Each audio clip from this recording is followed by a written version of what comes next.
Keir Hardie and Michael Ford are coming. Ellen Wilkinson, the red flag, she is humming. We get around not as much as Dominic Cummings, even though he's driving blind. We are the Labour grassroots, where like-minded folk dwell.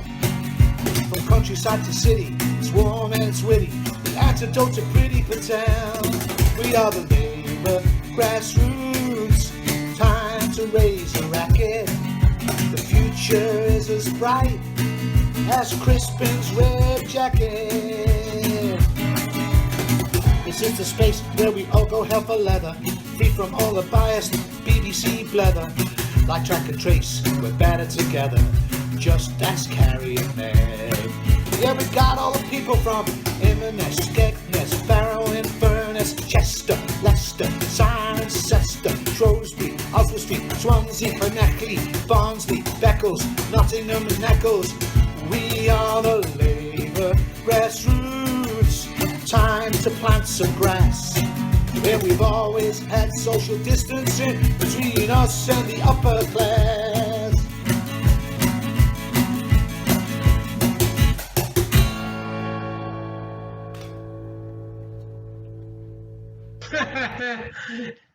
Jeremy, are you there? Yes, I'm here. Now, Jeremy, you seem to be the star of the show for this. I don't know why it's not me. But well, with a hat and jacket like that, you must be the star of the show. Well, I was really trying to up my game with the hat and the jacket as usual. But what we've done is we've counted down from 40. Is that better, Crispin? I think that's incredible. I think you've beaten me hands down. It's a Zorba the Greek hat. I bought it in Greece, and it's made in Greece. No, it's not. And after that, I read Zorba the Greek. And I haven't read Zorba the Greek. What was Zorba? Was he a hero? Was he a heroic type? Yes, absolutely. It's fantastic. And have you been to a meeting of your constituency tonight? Well, I'm in the middle of one, and I've been informed I should come on to you, then go back to the constituency meeting after I've spoken with you. Okay. We haven't got very long. We've got about 10 minutes left. So, and competition between Labour grassroots and Islington North. It's a shocking business. So it's on Zoom. Your other meeting. It's not. Yeah, everything's on Zoom. Okay. We Zoom around. Now, we've done the countdown from 40 to number 11, and I'm just going to do. It's like Top of the Pops, you see. I'm going to do the top 10 now for you, Jeremy, so you can see who is the top 10 voted for by 1,000 Labour members, who their top 10 Labour heroes are, starting with number 10, obviously. Here we go. Okay, at number 10, it's Michael Foot, former leader of the Labour Party. Coming in at number 9, is the former Shadow Chancellor, John McDonnell, still an MP for Hayes and Harlington. At number 8, it's the former Prime Minister, Clement Attlee. And at number 7, coming in, is Mo Molan, former Northern Ireland Minister. At number 6 in our chart, it's Keir Hardie. And at number 5, it is none other than Diane Abbott, Hackney North MP, who has become a favourite of the party. And at number 4, it is Dennis Skinner, the longest serving Labour MP in history, the Beast of Bolsover. At number 3, it's Nye Bevan, or Nurin Bevan, as he likes to be called. At number 2, it's Tony Benn.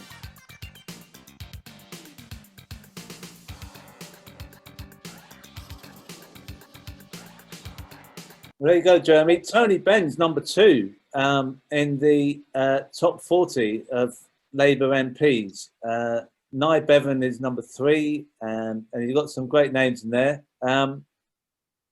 You know, you knew many of these people. Who would you like to speak about as your Labour hero? Who inspired you to get into the party? Well, I know quite a few of those very, very well. John, Diane, Dennis. I knew Tony extremely well. So it's impossible to choose between such great friends and comrades. But I just say this about Tony. When he stepped down from Parliament, there were two memories of him I've got particularly. First of all, before he stepped down, he used to phone me quite a lot. We talk a lot on the phone, and he phoned me one Sunday morning, and I'm in the back garden of my house, and the phone isn't working very well, but I could just about understand what he was saying. And he then said, you know, he was decided to step down for Parliament, and this is the statement he was going to release at 1 o'clock. And he duly read it out. And this was the statement: I'm leaving Parliament to spend more time on politics. And I was completely dumbstruck by this, because I wasn't expecting this call. I wasn't expecting this statement. I wasn't expecting him to say any of that. And so after about a full minute of complete silence, Tony said, "Valerie, are you still there?" I said, "Yeah, I'm still here, Tony." He said, "Is something wrong? Are you okay?" I said, "Yeah, I'm perfectly fine." He said, "Well, what do you think of my proposal?" I said, "Well, two things, Tony, and they're kind of rather contradictory." He said, "Well, what are they?" I said, "One, it's bloody daft. And the second one is, it's a brilliant statement. Which do you want?" And he duly went out and made the statement, and he was such a wonderful guy. And then on another occasion, I think Diane was there as well. Certainly John was. We were in the tea room having our beans on toast together in the afternoon, because the small members of the campaign group used to huddle together for warmth in the days of New Labour around one table in the members' tea room in Parliament. And Tony comes bustling over with a tray, slopping his tea onto the tray, a Mars bar, a banana, and some chips or something. It was the most appalling diet he had. And I don't know how he lived so long with such a terrible diet, but he did. So he comes slopping in. He says, "How are you, comrades? Can I join you?" I said, "Of course, yeah." So he starts pushing his tray onto the table, and all the plates and things going all over the place. It was all a bit of a mess. And then I said, "Tony, you seem really cheerful. What's happened?" He said, "Oh, you know what? I had a death threat this morning. It shows I'm still relevant." That's crazy. What a guy. And then there's many others with Tony. The other one was when we went to put up the plaque to Emily Wilding Davidson.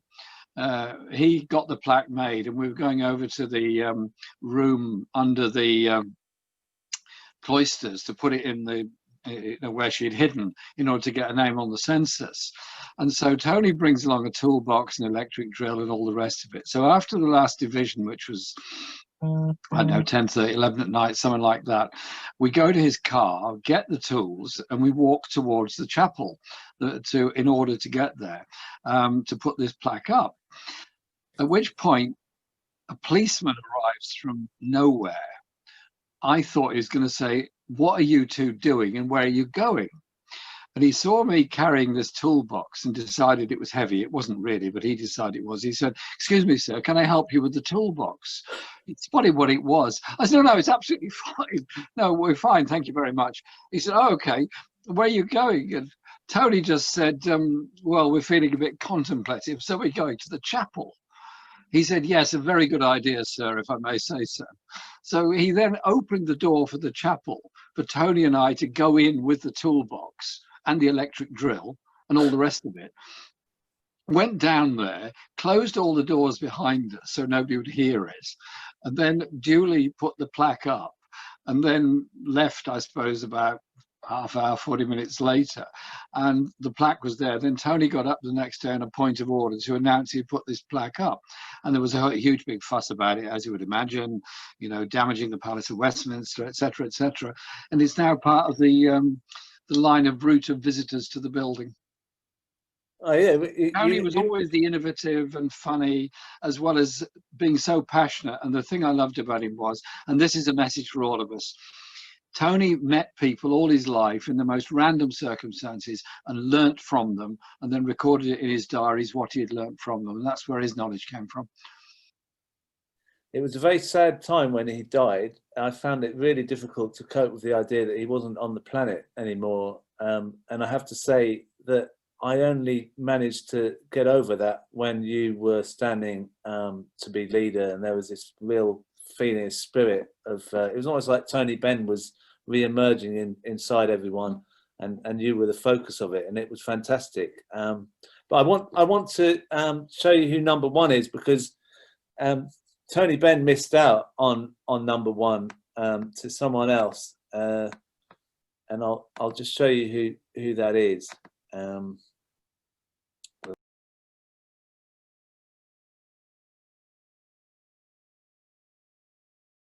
Everybody in the world has a chance today to say no, absolutely no, to war on Iraq.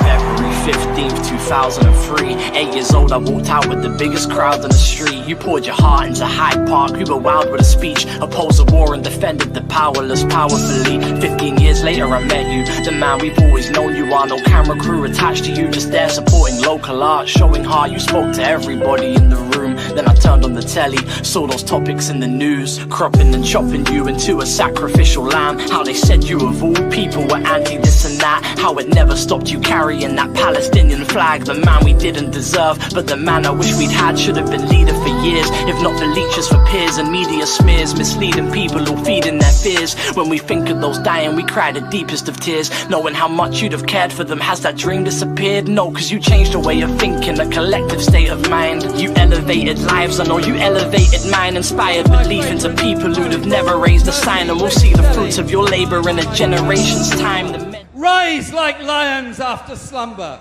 in unvanquishable number. Shake your chains to earth like dew, which in sleep had fallen on you. Ye are many, they are few.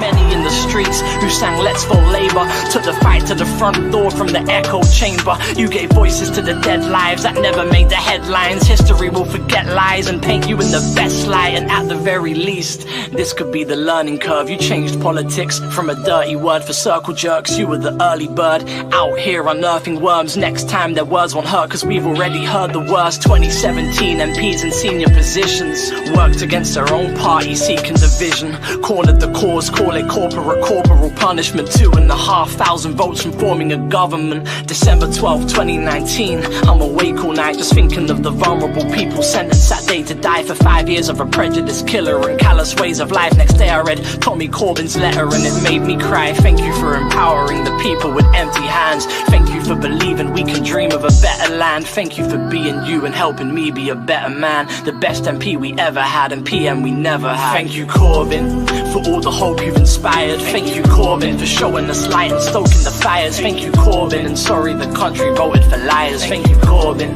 thank you Corbyn, thank you Corbyn for all the hope you've inspired. Thank you Corbyn for showing us light and stoking the fires. Thank you Corbyn, and sorry the country voted for liars. Thank you Corbyn, thank you Corbyn. There you are, Jeremy. You were voted number one. You beat Tony Benn by about 5 votes. I'm sure he'll be amused. Can we have a recount? I want Tony to win.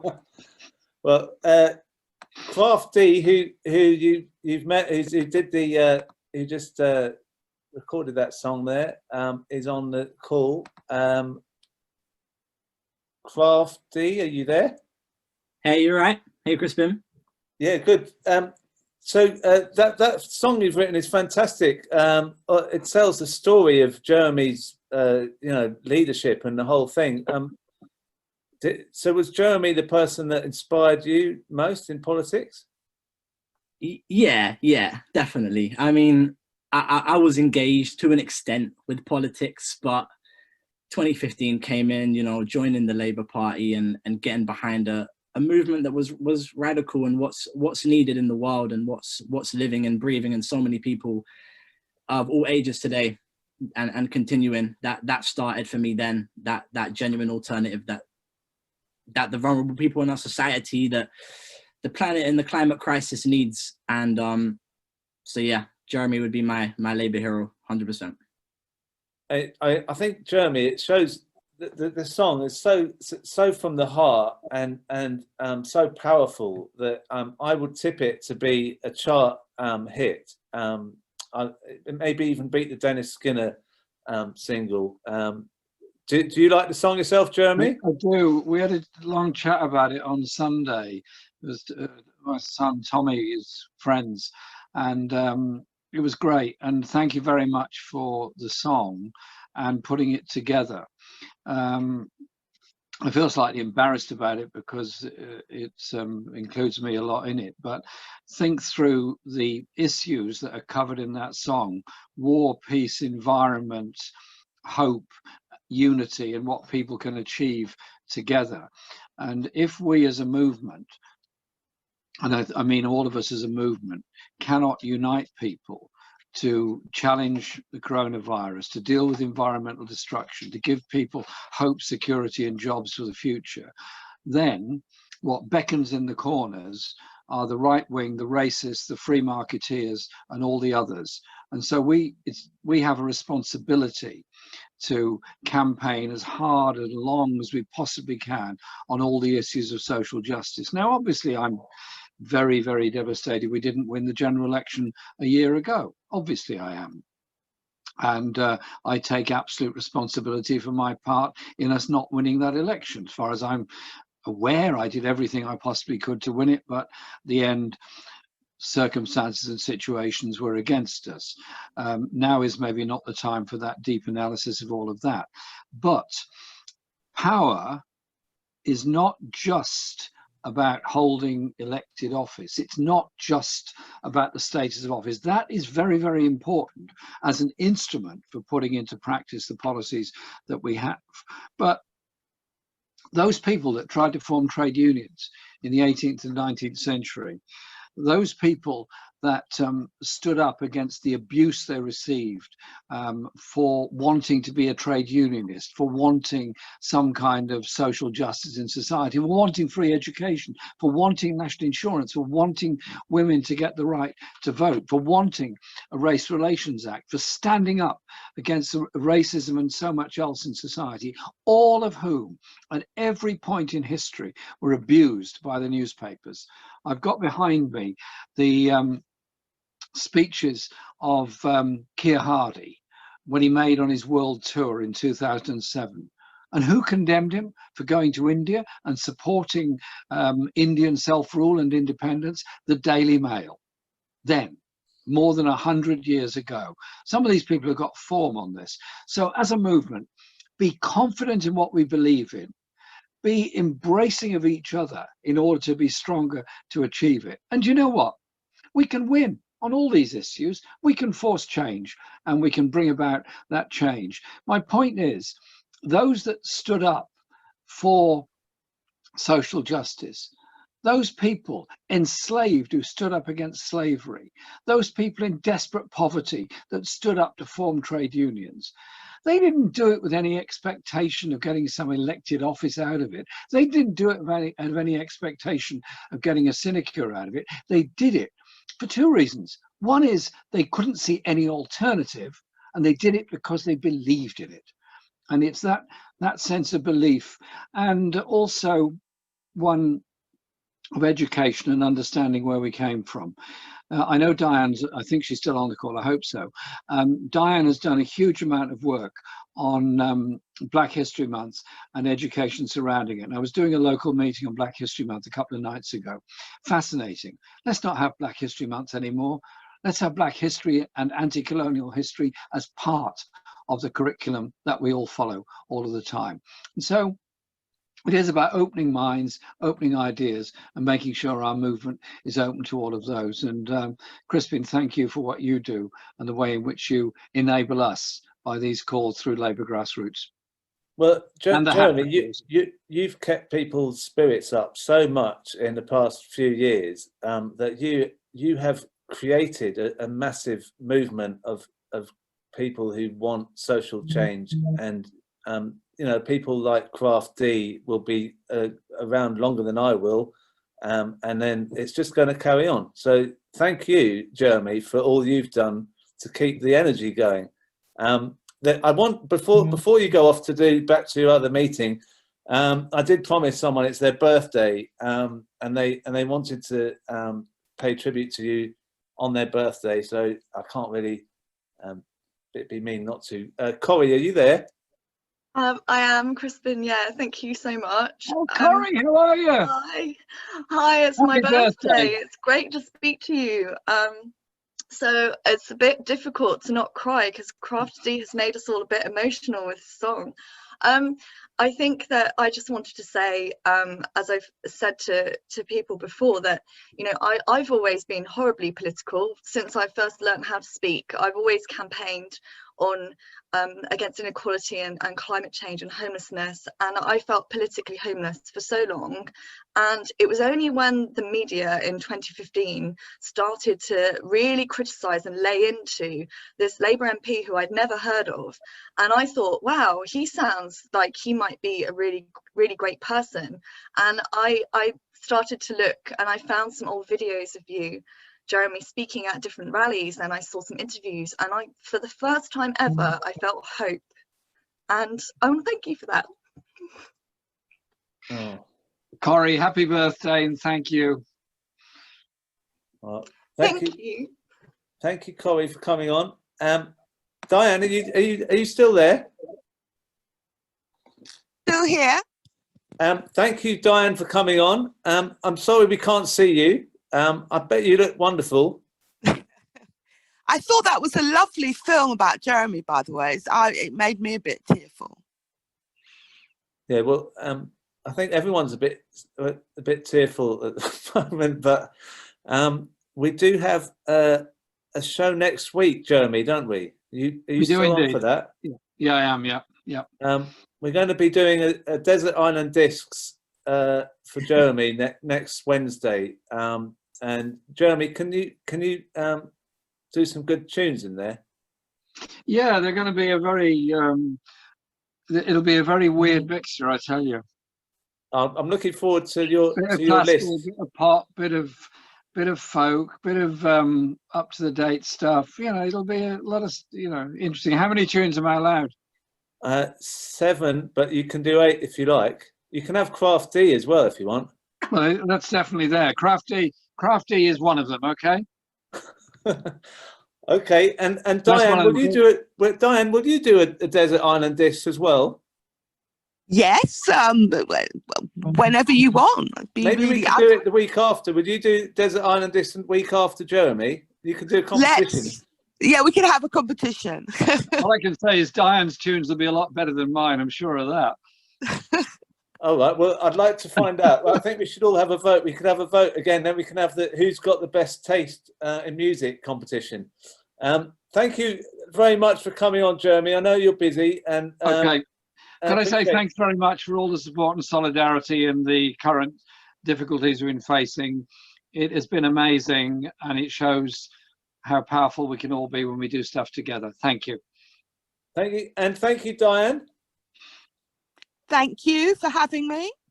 And it was a little bit difficult at the start, but we did manage to get there in the end. We got to number 1, and I think it was a great evening. It's made me feel better. It's a bit tearful, a bit sad, but we're better for that. Okay. So.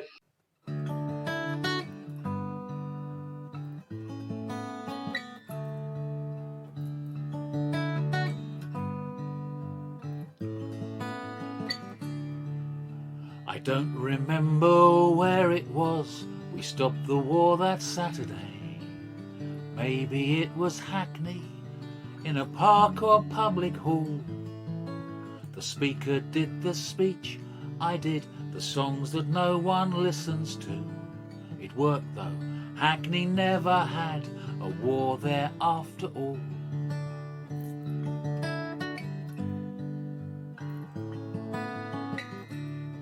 But unfortunately, Tony Blair, he clearly wasn't listening.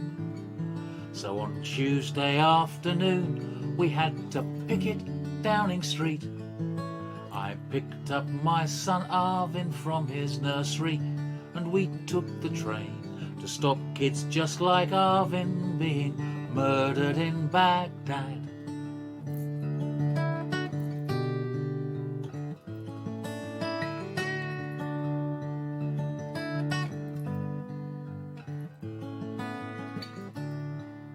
Well, Arv is most impressed to find the stalls there have free stickers. He wonders where to stick 'em. I say, well, that's up to him. So he looks around and spots a plinth of perfect self-important stone and sticks a no war sticker at the foot of Viscount Slim.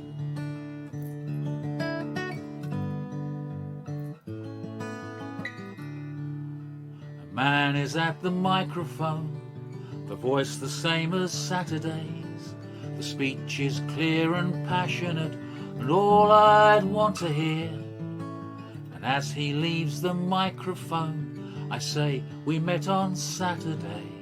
You probably don't remember me, and this is my son, Arv.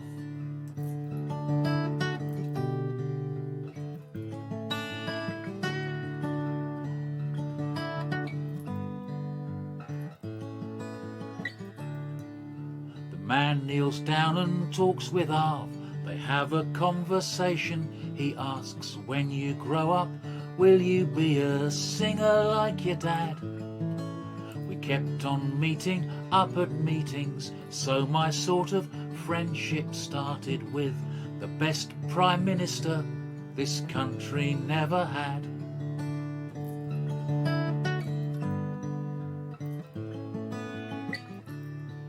And maybe you remember where, which meeting or which demonstration, for your local hospital or children in Baghdad.